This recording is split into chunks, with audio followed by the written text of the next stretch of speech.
Hey, I'm Ryan Reynolds. Recently, I asked Mint Mobile's legal team if big wireless companies are allowed to raise prices due to inflation. They said yes. And then when I asked if raising prices technically violates those onerous two-year contracts, they said, "What the f*** are you talking about, you insane Hollywood ass?" So to recap, we're cutting the price of Mint Unlimited from $30 a month to just $15 a month. Give it a try at mintmobile.com/switch. $45 upfront payment equivalent to $15 per month. New customers on first 3-month plan only. Taxes and fees extra. Speed slower above 40 gigabytes. See details. Hey Atlanta, Apple is open for small business. That's right. We're here to make starting and running your business simpler.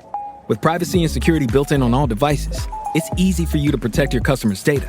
And if you need hardware or software support, you'll get advice from business experts at no cost whatsoever.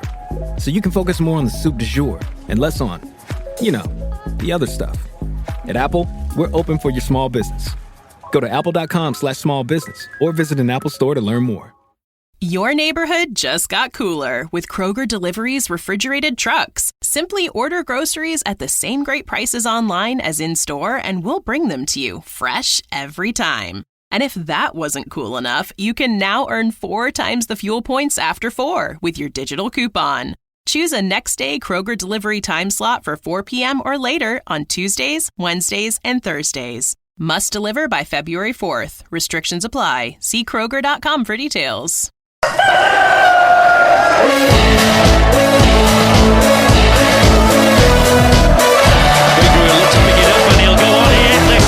Bradford, it's Beagrey.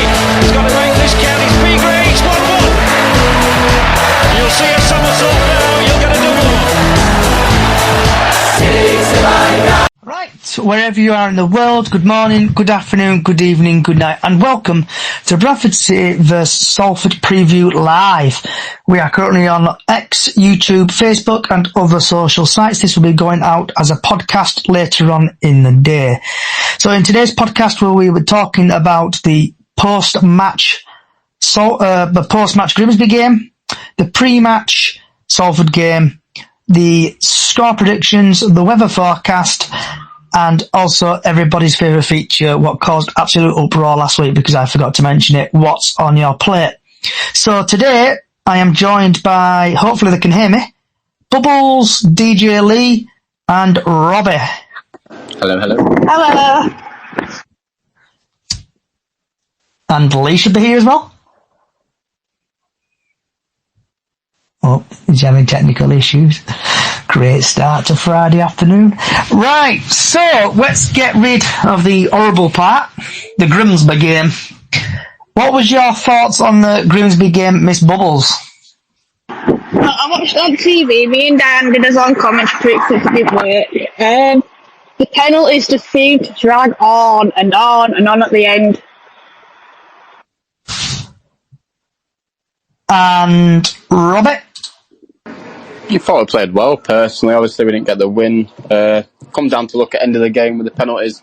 I think we moved forward, roll on Saturday, and I think, obviously, with Salford, they are a bogey team for us. Normally, we'd draw against them or win with an extra 1-0 goal or something like that. But yeah, on to positive Saturday, I guess.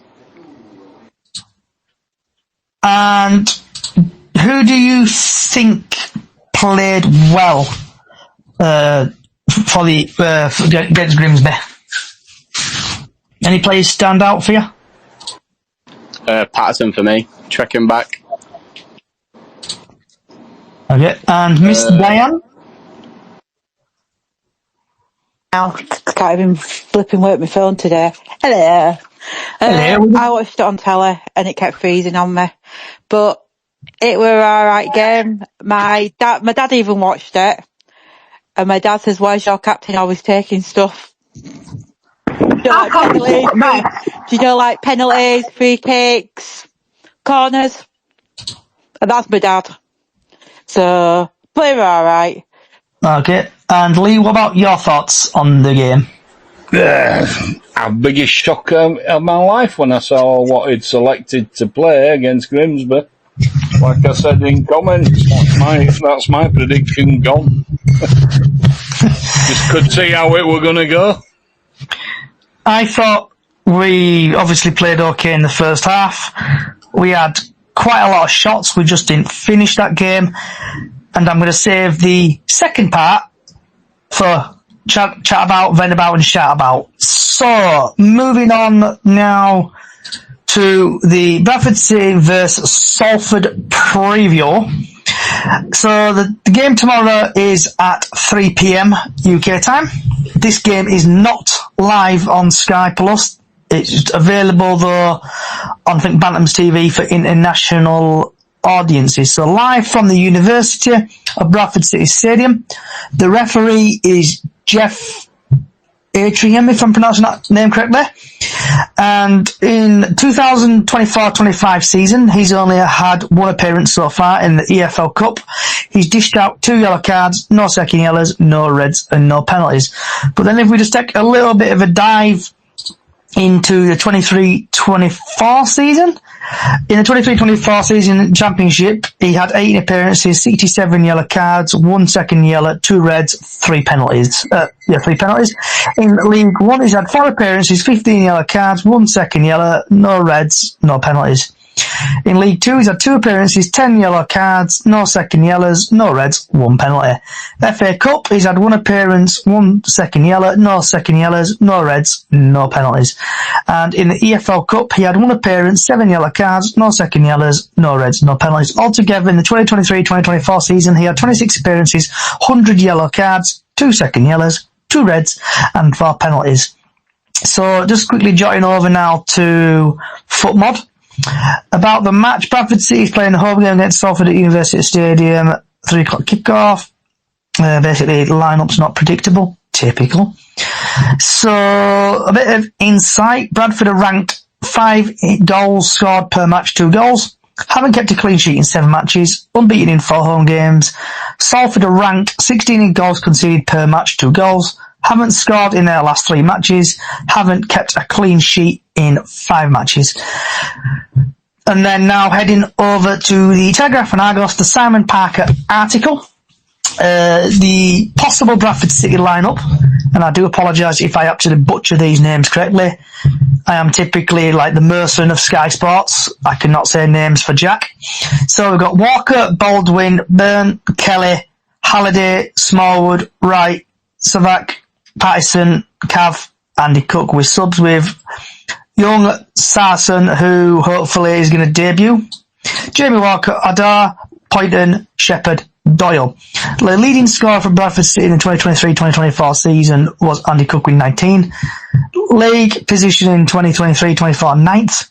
The last 4 games, we've drawn against Grimby in the Cup, but then lost. MK Dons 1-2-1, Newport 4-1, Barrow 2-1. Team news: Videmov is ruled out after suffering concussion in the Carabao Cup in midweek. Graham Alexander is likely to revert to the team that started against MK Dons. Now, onto the Salford team is Jones, Olpart, Till,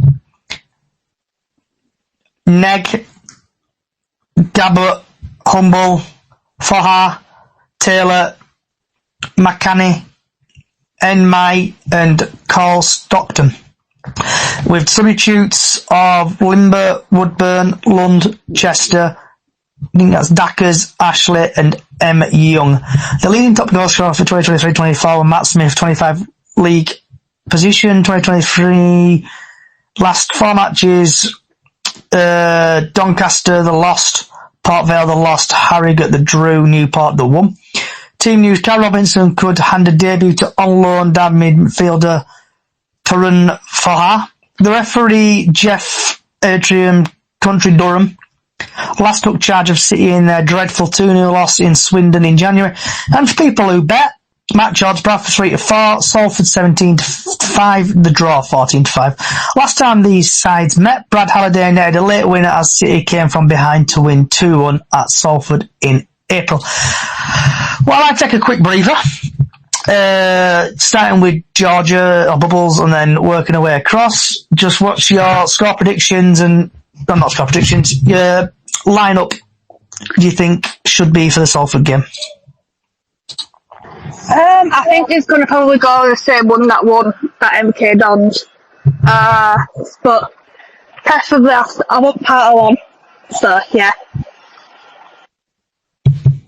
And Diane? Thanks, I'm eating ice cream here. Thanks. I don't know. He'll be changing it up again, I think. It might not start with the team that played against Grimsby, but as long as Sam's in goal, I'll be happy. But I think he might start with the team that started at MK Dons. He might put it up again, apart from Oliver not being on the bench, because obviously he's got his concussion protocol that we have to do, so he can't play for 7 days. So I don't know.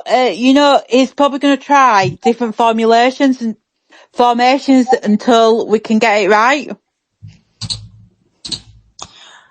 And Lee?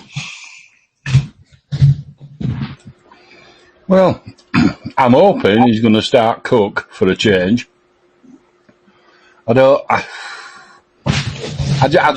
can't say, can you, with Alexander with any certainty what he's going to pick. Hopefully he's going to pick his best side, and he should have sorted that out by now. We've had all those pre-season games. Underwhelming as they were, he must have some idea now. I'm going to go, well, did you say score predictions now? No, we'll do that next. Alright, I'll leave it till then. Yeah. And Robbie? Probably same lineup as MK Doms. Obviously, strong first half, second half, obviously not so good. I think Tariq Wright, left wing back's an issue at the moment, so I think maybe replace him for Richardson, see what Richardson does. I think he played well against Grimsby, but yeah, I'll probably go same team as obviously we versed MK. Okay, and I hope we do start the same team, but my gripe is with Mr. Smallwood after the penalty miss he did. He needs to come off the corners and free kicks. I think Sav to take the free kicks and hopefully improve that way. But I would stick with the same team, but probably bench Smallwood and put somebody else there. Right. Score predictions for tomorrow. Bubbles? 2-1 to us, by the way. Are we getting any goal scorers off you, or are you not risking it for a biscuit? I don't know, because I'm on my way home at the minute. All right. Diane? 2-0. Any goal scorers off you? I'm going to say, I know I can't say Sam. I'm going to say Cookie and Bobby Poynton. Okay. DJ Lee? Yeah. I'm going to go 2-0. I'm going to be nice and positive. I'm going to say Cook's going to get both of them, because I don't think he's been right happy with himself after the last 2 games. So, come on, City. And last but not least, Robbie.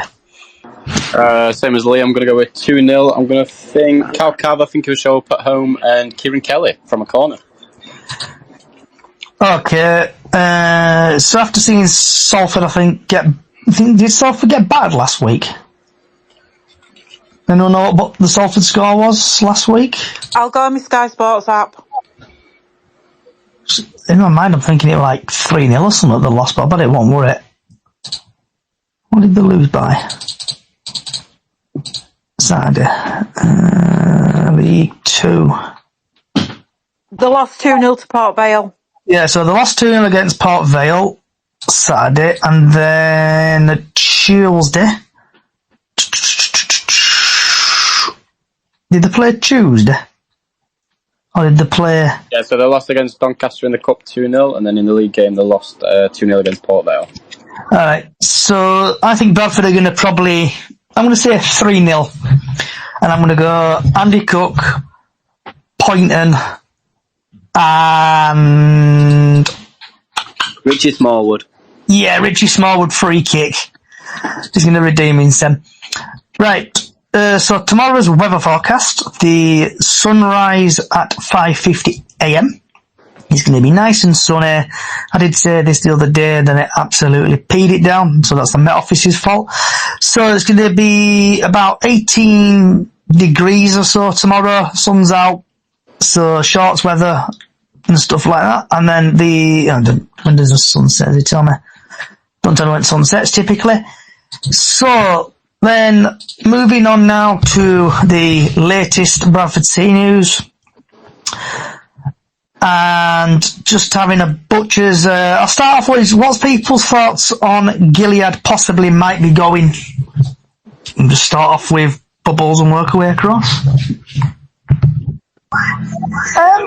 Obviously, people are going to want him because he's a good player, but I don't want him to go. Okay. What else, Bubbles? No, so nearly home. Yeah, right. Right, so we've had Steve on Facebook. I hope Captain Deadwood doesn't play. I think he was awful against Grimsby. And then he's put 2-0 City, Cav and Cook. Moving on to Miss Diane. What about yourself? What's your thoughts on Gilead? I don't think he'll go. Just because he's been left out of the squad twice. He was there at MK Dons, but as Alexander said, that everybody is going to get a chance. Even though Gilead, we have heard that Gilead did refuse a move somewhere. But we've got 2 weeks till the transfer deadline day. Let's just see what happens. It could be that they might not want to play Gilead in case he gets injured and then somebody does come in for him or not. But I hope he doesn't move because he's a better captain than Smallwood, definitely. Yeah. And DJ Lee. I hope he don't go anywhere. I think he's one of the best players we've got. He's got the best engine. He gets about everywhere. If you want a utility player, look no further because he's about as good as it ever gets. He can play left back, right across, into midfield, wing. Where do you want me, boss? That's his motto, isn't it? Okay. And Robbie? I'd keep him personally. I think we just need to stop with the distractions, especially with Jake Young as well at the moment in time. Okay. So just having another look at the TNA. It's come out Bantam's boss Graham Alexander on Kevin McDonald's situation. Kevin McDonald intends to keep playing even though the door looks shut at Valley Parade. The experienced Scott has not been involved at City since returning to pre-season. Graham Alexander has told the midfielder at the end of last campaign that he was not in his future plans. McDonald has a long-term ambition to move into coaching after his spell at caretaker boss of Alexander's appointment. But the 35-year-old still has a season left of his contract at the club and has no intention of hanging up his boots yet, despite the lack of action. So what's people's thoughts on Graham Alexander? And typically we start off with Bubbles again. I know she's really busy. She's like a diva at the minute. What's your thoughts on that, Bubbles? I heard none of that because I was busy talking to other people in taxi. She's divas. She's got that diva attitude. So, what's your thoughts on Kevin McDonald? Do you think he's going to go, stay? What would you like him to keep or go? What? I'm not bothered as long as, because obviously he still wants to play football, but he's not been mentioned in any plans, has he? So let him go. Okay, Miss Diane. I've got my mouth full again. I mean, I'd put him on the playing staff. Do you like coaching? But don't let him go anywhere else. I'd have him as a coach to help the younguns through to help the younguns. Like Dolly's helping the goalkeeping coach and have McDonald helping the younguns when they get into the first team. Okay, and DJ Lee. I think keep him. He's a good emergency backup, isn't he? And, well, he's got more football in him than Smallwood ever will have. So, you never know. Things can change very quickly in football. I think we've all seen that. Okay, and Robbie? I think me and Lee probably think alike, to be honest. I'd keep him, especially obviously if we do get an injury in midfield, we do need a replacement straight away. Graham said in the interview the other day, Kevin McDonald is not giving up. He's in training every day.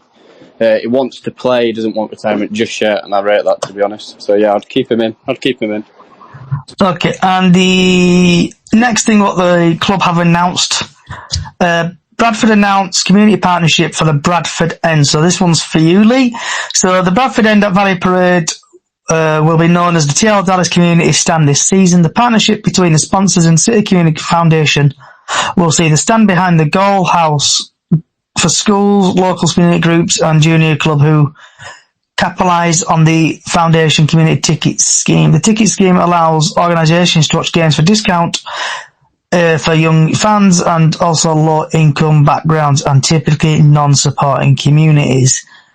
So what's people's thoughts on that? And we'll start off with Bubbles and work our way across. I think it's a good idea, but they'll end up changing their mind halfway through, I've got a feeling, because it's never open anyway. Diane?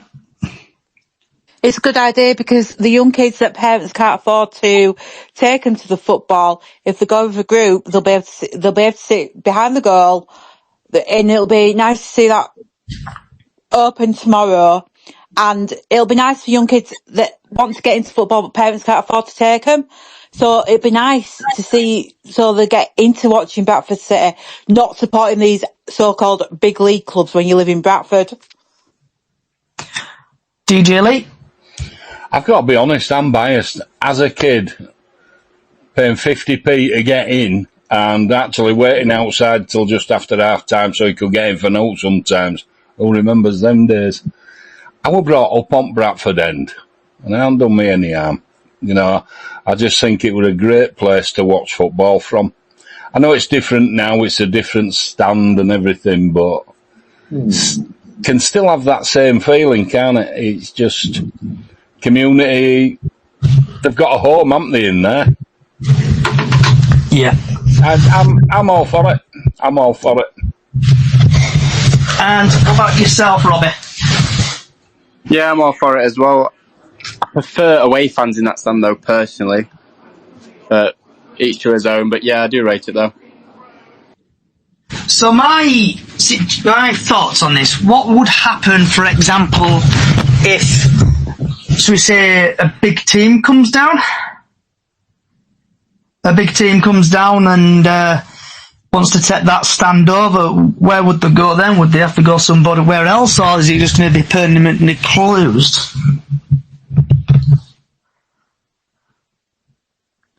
Okay, right. Does anybody want shout about, vent about anything? I want to vent about that price of that bloody top. 50 quid for that t-shirt, that training top, that warm-up top. If it were 25, I'd buy it. I was going to buy that, but I'm not now. If you know what I mean, 50 quid for that top. They should have at least put it down to 25, and then people might buy it. People will buy it, but I'd rather buy the home shirt for 55 quid. At least I know that's fine, but 50 quid for that warm-up top, it's ridiculous for an adult size. And 40 for a kids.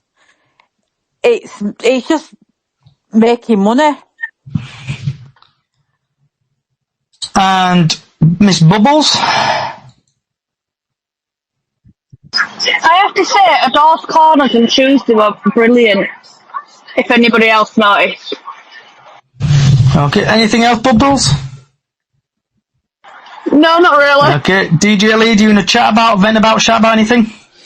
Not really, but on that shirt thing, I think it's just, they're trying to make a bit of extra profit out of it, aren't they? And we haven't seen that often down at Valley Parade for a while. A bit of profiteering. All for it, if it's going to make sure some players that we think should stay or come in can be funded. I don't know what the sort of makeup is at the minute. They used to get a bit of money back from turnstiles and a bit of money from merchandise to help pay players' wages and staff wages. And before we go to Robbie, we've had Steve on Facebook again. Gilead, I hope he stays. He gives us the extra pace and puts us shifting. Right, Mr. Robbie, have you got anything you want to chat about, vent about? Yeah, I'll probably go the same as that shirt sale. Obviously, 55 quid, it is a hell of a lot of money. I'd rather pay for an home shirt, to be honest, or an away shirt for the exact same price. I think reasonable price for that shirt is probably about 25 quid, 30 quid maybe. And then 15 for juniors. I think they obviously sell a lot more. But yeah, we've only seen it once and people want to spend 55 quid on it already. It's absolutely crazy. Does anybody else anything they want to chat about anything? Just one last thing on that. People will pay just for the sake of having something that's unique. Might never see out like that ever again. And that might have a knock-on, and people will buy an home shirt instead, or a second or third shirt instead of buying that. But it's an option, isn't it? Yep. Anyone else got anything they want to chat about?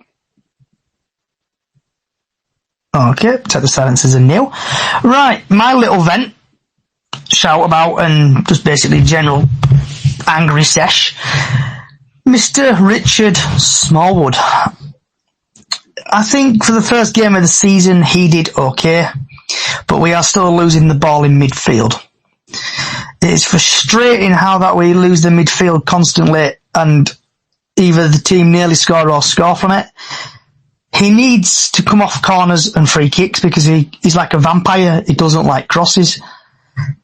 And I could say it until I'm blue in the face, but Richie Smallwood, you need to come off free kicks and corners, mate. Also, the penalty miss, what against Grimsby? I think he tried to do same as what he did at Grimsby last season, where he smash it down middle and hope it goes in, but he was very unlucky. I don't know if the keeper got the touch to it or it just bounced off the crossbar and flew up and then went back out, but it would have been a different story if that went in. I think we possibly would have won that game. And that's it, really. Right. You've just said exactly what my dad said about Smallwood, that he does need to come off everything. And that goal and that penalty miss, wouldn't have looked out of place at all. Right. There was uproar about this last week, because I forgot to mention it.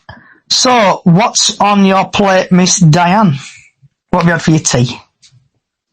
I have had don't laugh because I'm trying to have, it's Friday, so it's sort of like my fridge goes down. I've had my Louisiana burger from the butcher's, courtesy of Dad, 2 hash browns, some cheese in a pita with coleslaw, and then after you see it in a mint chocolate chip ice cream, and it was gorgeous. Nice. DJ Lee? Mint chocolate chip, that's my very favourite. And where do you buy it from nowadays? I was looking on a shop today and I couldn't find it nowhere. So we ended up with Neapolitan. No, it was only a cornetto. Oh, no, I don't care, it's just nice. Yeah. Asda's mint chocolate chip cornetto cone. Oh, I'll have to tell wife next time she's up there. A pound a box. Yeah. Awesome. But we got Neapolitan now, so. But for my tea today, I've had chicken balls, noodles, and curry sauce. It was very nice. And I'm about to have some of said Neapolitan ice cream and a bit of walnut cake and a cup of tea. Nice. And last but not least, Robbie. Cheeky Chinese is waiting for me when I get home. So yeah, Chinese tonight. Happy days. And I've had absolutely nothing to eat as yet. Don't know what I'm going to have. Right, I'm going to say that one. So I want to say thank you for everybody coming along today. Thanks Diane, Lee, Robbie and Bubbles who's come along today. It's been a bit of a short podcast. So if you like what you're hearing, get yourself over to Spotify and wherever you get your podcast services from. Search for Bradford City Chickens on the Loose, you'll find us. Also, we've got a small Facebook page, Up the Chickens on Facebook, where we do Golden Goal, and I need to do that and put that up soon. And also we're doing Super 6, what I think closes today, so you've still got time to do it. Also, if you can, give us a follow on X, Twitter, other social sites. Just search for Chickens on the Loose. And just thanks everybody again for coming. Wherever you are in the world, good morning, good afternoon, good evening, good night. Enjoy your night. And come on, City, tomorrow. Let's get a win. 3-0 City. Andy Cook hat-trick. Let's knock the Lions off the perch, or whatever they're called. Have a good night. Thank you.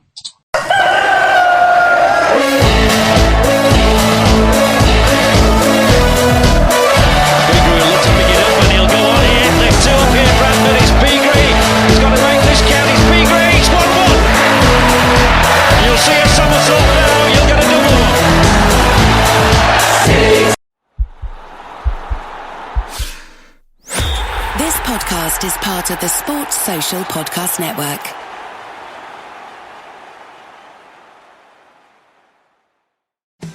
If you're a maintenance supervisor for a commercial property, you've had to deal with everything from leaky faucets to flickering light bulbs. But nothing's worse than that ancient boiler that's lived in the building since the day it was built, 50 years ago. It's enough to make anyone lose their cool.